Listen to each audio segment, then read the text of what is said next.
Hello, this is Chris Pratt from Eurogamer, joined by Christian Donlan. Hello. I'm going to take a look at Total War Warhammer again.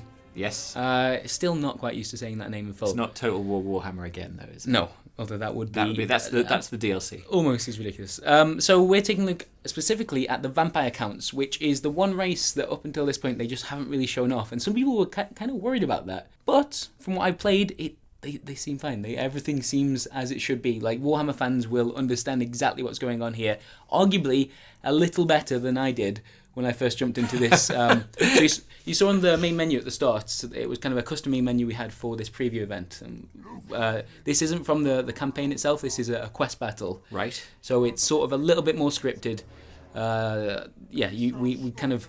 It's a bit more of a custom battle than something that organically happened whilst I was playing. Right, they've set it up to be maximum fun, optimal fun. Yes, and a couple of things to do with that, right? First of all, I went on to play another 2 hours of the campaign after this, in which I really learned how to play the vampire counts rather well. I like you're getting all your caveats in at this point. But this is the first time I played them, and actually one of the things I wanted to point out straight away about this race, it is overwhelming when you see a bunch of new stuff like that. So, for example, Total War players, you played a little bit of Total War here, right? Yeah. The vampire counts don't have any ranged units, and that's that. I didn't know what to do with that information. Wow, that's really so. So you basically, their setup is you can kind of see here. I'm kind of. But are they overpowering up close then? Well, sort of. They're most of the melee units we've got here. You can see at the bottom here. I've got skeletons and zombies make up the majority of the force. They're actually rather weak units, but you have loads of them. Strength in numbers. And it completely thematically makes so much sense because as you'll see what I do in this this fight, you basically send your horde of like undead slaves towards the enemy. You just kind of point them in a direction. Oh, slightly Zerg rushy almost. Well, they actually move very, very slowly, so it's like a very slow Zerg rush. Beautiful. And like you completely fall into that like the role of the vampire count here, who's like this supreme intelligent being in the middle of them, controlling them all. They're all powered by his will, but the actual individual soldiers, most of them, are just kind of husks that are sent in a direction. To put it in StarCraft terminology, is this an F2, F3 race? It's kind of all of you over there. Sort of. Well, with the bulk of my force, yes, and then I think that would actually be a bit boring if that was the limit of it. So yeah, I mean, so do I, obviously. That's not how I play StarCraft, honestly. Around the kind of my main force of skeletons and zombies, I've got some elite troops. So here on the left, I'm looking at some Black Knights, which are some of the best cavalry in Warhammer, as far as I understand. So those are like... These are going to be the real damage dealers. Right. I need my horde of undead to distract the greenskins that I'm going to go up against. That's very sad. Whilst the real hard hitters... They will never understand this. Tell me about your bats. Yeah, so these are called fel bats, and one of the things that separates vampire counts is that they, right from the beginning of the game really, actually have access to some quite cheap flying units in the form of these fel bats, and you use them to make up for the fact that you've got no ranged units. Right. So instead of shooting at your enemies with like arrows, you send a small... What's a group of bats called? Winged cloud. A winged cloud of bats towards them, and kind of sort of achieves a similar role.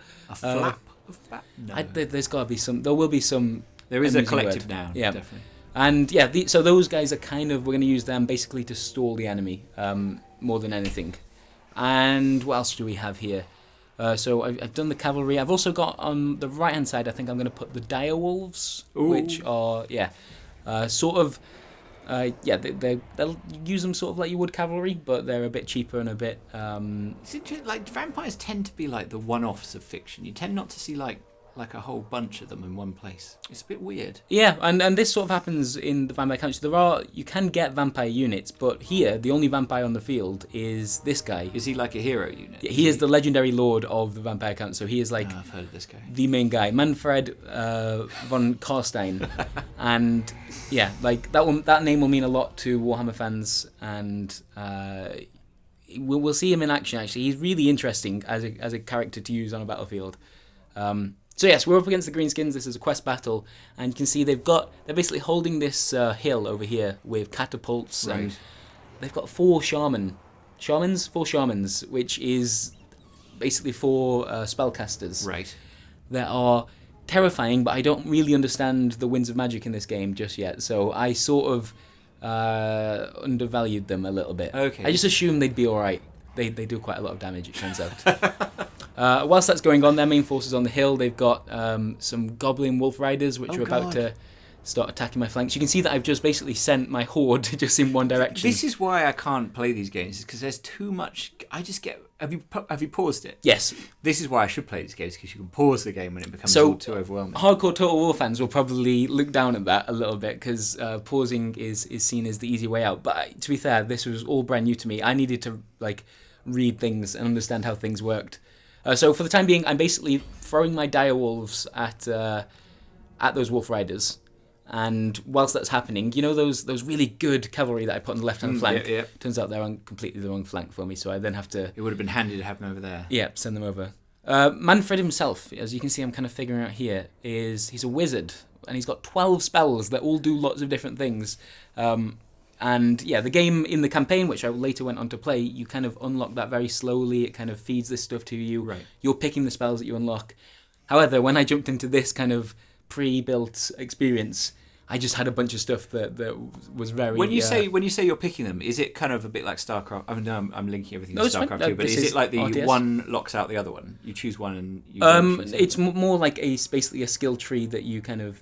You every time you rank up, you can unlock a thing, and... I am so sorry to keep mentioning StarCraft. I'm sorry, Creative Assembly. It's fine. This is an RTS, even though I keep pausing. But it's very different. It's a very different beast. It's so different to StarCraft. I mean, this is actually a very, very different beast to any Total War game we've seen yet. What would you say is the big... how so? The variety of units. So, Total War, in my experience, look at these catapults hitting my skeletons there. No one's happy about that. Yeah, and they move so slowly. But Total War is an elaborate game of rock, paper, scissors. Right. I think, basically, so say you take a unit of spearmen, for example. Yep. Spearmen are usually not as good as kind of standard infantry in a fight, but they'll beat cavalry, whereas the cavalry will beat your normal infantry. And so it's kind of like everything has a direct counter. And that's still true in Total War Warhammer, except for the fact that you've just got a lot more stuff. Like, this amount of variation is there's a lot to deal with there. So here's the question. If people have played Warhammer, tabletop Warhammer, will they understand? Will they have a leg up? Will they understand how units basically work? I think so, yeah. I think actually, yeah, the Warhammer fans are in a really good spot, because the things like that, the Winds of Magic, I was intimidated by 12 spells. People know those 12 spells already. They know what they are. They know the kind of...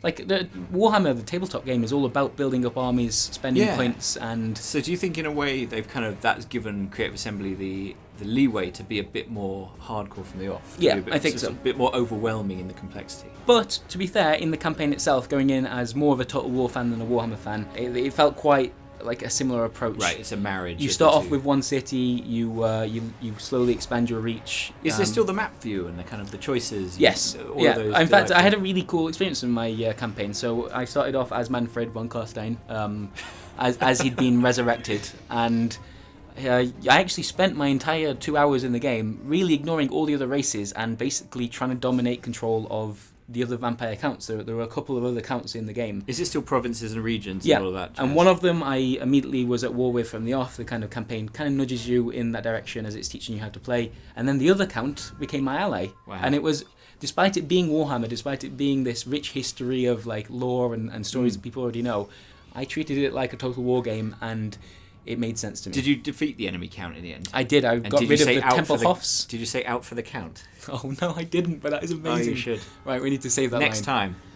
Yeah, and what's going on here then? So you can see I've made the unusual decision in the end to just very slowly walk up some of the slowest units in the game, up a hill towards up an incline, archers, catapults, and everything. I feel pretty comfortable that I could defeat a skeleton if it was on a gradient.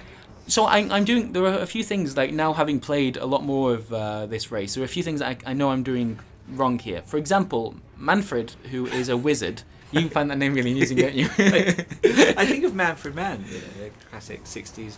Anyway, yes. Despite him being a wizard, I'm not really using his spells much yet. You can see I'm full on kind of Winds of Magic down here. I should be starting to do stuff. Right. That starts shortly. But the other thing I should be doing, he should be in the middle of the biggest fight that's going on. Despite being a wizard character and despite being the leader of my army, he is powerful. Like, he should be in the middle of a fight. So he's not like a glass cannon kind of wizard? No, and this is something that's really worth knowing about all the heroes, all the lords in this game. in a typical Total War experience, you keep your general. Usually, they're it's like a good unit of cavalry. You keep him at the back. Yeah. And you only charge in if you know you desperately need to, or you know you're really doing okay. Because to lose your general is a pain. A terrible risk. And Warhammer fans will be like, "What are you talking about? You charge your lord into the middle of the fight, that's really interesting. actually do cool stuff." And you'll see my man Manfred. You don't often, with these kind of crossovers, you don't often see convergence of two different game types in the same genre. Do you know what I mean? Yeah, I mean, they do in so many ways seem like the perfect fit for each other, and it's actually crazy that we're only just seeing this for the first time, considering these two franchises appeal to the same kind of people and do many of the same things. You can see here I'm applying a buff to make these. I just mean there's a lot faster. more you tend to think of kind of like the mashups and like Lego Star Wars is very much just like a coat of paint, whereas this is very much like something with its own rules is being grafted to something else with its own rules. They actually, arguably compete with each other in a way. That inevitably can't do everything in the same way. So it's really interesting to see the way they kind of blend. So I'm now starting to get a bit. I'm actually, whilst I was playing this, I was sitting next to one of the developers, and I was basically asking him which spells would be good. Was he telling you the right thing? He or she? I think he was I'm not sure he played a lot of Vampire Counts either, to be honest. Right. He was maybe this maybe wasn't his schoolhouse, which is why I this take won't count for much. Did you say before he gave you any bit of... And then I replied, "Thanks for that." Oh, that's good. That's good. It's good because you made that joke earlier, and I just stole it off you. There's a lot at stake. Oh God, stop. And basically, one of the things I found out here is that a lot of the Vampire Count spells, anyway, feel like buffs and debuffs. Right. So it's like reducing the morale of a unit, or making a unit move faster, or something like that. Whereas in the one of the first gameplay trailers we saw for this game, we saw some really game-changing spells, like huge meteors falling from the sky, and the god of the greenskins stamping on a unit, these big impactful things that were wiping out units. Is it possible that is the stuff which sorry, this is StarCraft thinking. Sure. Is it possible that is the stuff which they hold back for the campaign, which is slightly more throwaway and this will actually fit into the campaign. Oh, right. You would be able to activate this battle on the campaign map. It would show up in a certain area whilst you're trying to do. So it's not a case because StarCraft uses its most overbalanced stuff, overpowered stuff. Stuff for the campaign, and it doesn't let you play it anywhere else. So there's definitely, because of the nature of the skill tree, you will unlock the most powerful stuff later on. But this looks like a mid-game kind of Manfred, I think, and he's got a lot of stuff available to him. Maybe it's just the Vampire Counts themselves have spells that are a bit more, they work a little bit more like that, and it would make sense, I guess, for a vampire to leech the strength of an enemy, etc. One thing I love about Total War is they get so much out of a hill. Yeah. You get so much gameplay out of just putting things on a hill. Oh, it's incredible. I was at a complete disadvantage then walking up, and especially the way I did it. And yeah, you're absolutely right. It's that's where the Total War experience comes back into play, because then I sort of, I understand what that hill means and why you probably don't want to walk slow moving infantry. Was it Rome 2 even had stuff where you could roll down the hill? Yeah, that's right. You basically go bowling. Yeah, on a Roman scale. I think they've moved away from that here, and yeah, they've actually scaled back some of the ideas that they pushed before in Total War. There aren't naval battles, for example, in this, which I don't think anyone's too upset about, to be honest. Although, is it Dreadnought? Is that a Warhammer game? Yeah, I think that might be a 40k thing, right? Right. Yeah. Oh yeah. No, I don't know. But there could have perhaps been room for naval battles. I don't know, but they decided not to do it. They haven't had a lot of luck with them in the past, to be honest. They've always been a bit one of those nice ideas that's never quite you have to do. Yeah, I remember that one of them. It was very tactical. It was about different sorts of shot to take out their rigging. Yes, and the AI wasn't always on point. And speaking of which, I actually played one siege in my time in the campaign. When I was wiping out the Tempelhofs. I had to assault Castle Tempelhof, obviously, and it was a little bit. Castle Tempelhof. Don't worry about it. It's fine. Was there a temple castle? Remember that Warhammer fans are listening to this. Sorry, Christian. No, you're right. You're right. And yeah, the siege wasn't that different to some of the sieges I've had in some of the more recent Total War games, which is a little bit disappointing. Right. Siege AI is never it's never quite where we want it to be. Right. And I don't think this is the game to change it. So now Tempelhof is getting stuck in. No, that's Manfred, yeah. Von Karstein? Yeah, that's it, you got it. So the reason I wanted to zoom in on him just is because I just charged a full unit of enemies with my hero. And did he? And he's fine, he wipes them out. In my mind, that is the worst thing you ever do. But I suppose it works when it is Manfred von Karstein more than when it's Napoleon. Yeah, absolutely. But it's still, as a Total War player, this freaked me out badly. Like I was, they just charged one of their heroes in as well. But I've got a legendary lord here. He is powerful. And I was, you can see I've paused the game, and I was talking to the developer, being like, "Are you sure it's okay? Because this isn't how I usually play." Oh wow! Why isn't he at the back directing I was going to be people? really interested to watch all of this shake out as kind of the two communities converge. Yeah, absolutely. I mean, I imagine there is some crossover there. I was a fan of both when I was a little bit younger, and I still remain a huge fan of Total War, just because it's easier to play Total War at the moment. Oh my god, look at that! All your I was at Creative Assembly once when they said, as the press were walking past, said you can't go in there because the tabletop gamers are in there and they're very serious. Oh, so right. Okay. I think it's very much a meeting of minds. Yeah, I see. You can see I'm basically using the last of my winds of magic here. This is one of the things I was worried about, that the magic would end up being overpowered and the game would be about, casting spells and wiping out units. There's a finite amount of magic that you're ever going to be able to use in each battle because of the way and that's a Warhammer rule more than a Total War thing. And I've kind of depleted it now. And also, I didn't it had an impact on the game, and more so once I understood the spells I was using in the campaign, I was reliably using them and using them to give me an advantage. But it never seemed like the defining factor. It was never the reason I won the battle. Right. It just helped. It was it was kind of like the abilities you have for your commanders in the previous Total War games. They're useful add-ons. They're not your entire game. I love getting in close and watching it all. Even now, Total War just impresses me for that. Scale of it the fact you can zoom out and see thousands of troops, zoom in and see it like two people fighting each other. Yeah, it's really beautiful. It's I don't think I ever want to stop being overwhelmed by that. You can now tell, if you look at the unit cards at the bottom, I'm now getting to the stage in the game where it's going to get real scrappy. Right. Because we've got about the equal amount of forces left. You can see I didn't do a good job of killing their shamans at all, which was the only thing that I've been told to do here. I just chose to ignore that. But I do have some of my best units left. I've got two of the really strong heavy cavalry units. I've got I think they're called crit guards, are they? Which is a good heavy infantry unit. There's no the vampires don't have their own elephants, do they? No, but they have monsters. An emo elephant would be amazing. They have things sort of like that. They have like big, huge monsters that just leap into combat and scatter troops. And Warhammer has its fair share of interesting creatures. Oh yeah, no doubt. Like we've already seen from the greenskins, like the giant spiders are amazing. And who's that guy? That is an orc hero. So basically I was fighting against a force of mainly goblins, and they had reinforcements in the shape of large orcs, right? Which is useful.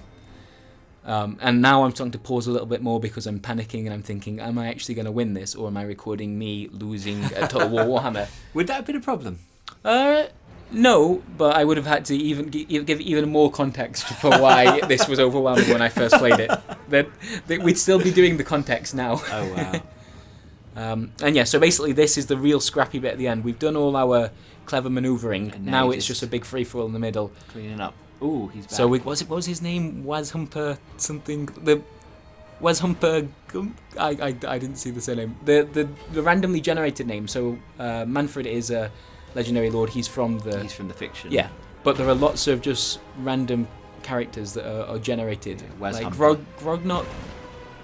Rugnut or something. I don't know what that was. Those names must be really fun and easy to procedurally generate. Yeah, and the greenskins have such capabilities for silly names, so you can really generate all sorts of crazy stuff. Oh wow, he's run away.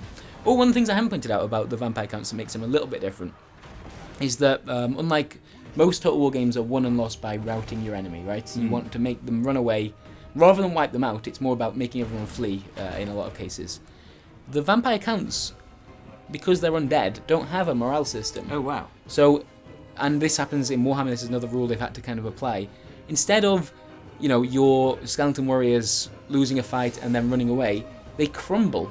So the way it's kind of justified is that it shows that your hero, your vampire, is losing control of this army that he's having to put effort into to maintain. There's so much magic that's being used, and so they literally fall apart instead of fleeing the battlefield. Well, that sounds like that sounds like something which would actually be quite fun to watch as well. Yeah, I'm not sure I got a good look at that. To be honest, I because I was treating this like a normal Total War fight, I'm not sure I really noticed the difference between that and having. When you played more of it after this, though, were you? It sounds like you were repeatedly running up against the instances in which it was sort of pleasantly different. Yes, definitely, and once you do it in the right way, which is to start a grand campaign and start small and build up, it takes you from there. It completely won me around. The one thing I will say, and I wanted to put this at the end of the video rather than start with it, I'm not sure I really like playing the vampire counts. I like that they're in the game, and I think they'll be a fantastic enemy for me individually to want to fight. But I miss having ranged units. I really do. That's a huge part of Total War for me. I love creating a strong line of infantry, having your kind of cannons and your archers or whatever it is behind that, and holding the line against a huge force. So how many different races are there in this? There are 5 to begin with. They're going to be future standalone games, which I'd add to that. There is some controversy around the fact that one of those races is unfortunately a pre-order DLC. Oh, is that Chaos? Yeah, and that's upset the community quite a bit. But yeah, I think for me, I will want to play as, say, the Dwarfs, which are all about that. They're all about a strong line of some of the best infantry in the game, supported by cannons, cool, beautiful, wonderful cannons, and that's more my playstyle. So it's not. I think, though, I will enjoy playing against the undead because the idea of them having to charge towards me sounds perfect. It's just not really the race I probably would have picked, which I think is fine because I imagine that's the same in the World of Warhammer as well. You pick a race that appeals to your playstyle. And really, at this stage, I've actually won the battle, and because this is an alpha version of the game, it doesn't come up with a victory screen. But the victory screen's there. But you can see at the top, it's showing that I've won. I asked the developer, have I won? And he said, you have. And he said yes, and then I had to eventually concede defeat. Oh, and there's the bone pillar for your Warhammer fans. Just gave you a little bit of a shot of that. I know what you're after. Oh, God. London hasn't been the same since they built the bone pillar. It really hasn't. All right, I think this is probably a good place to wrap it up then. I wanted to use this as, just a way to give lots of information about what it's like to play the Vampire Counts, who are an interesting race. And this is an interesting game. I continue to be very, very impressed by it.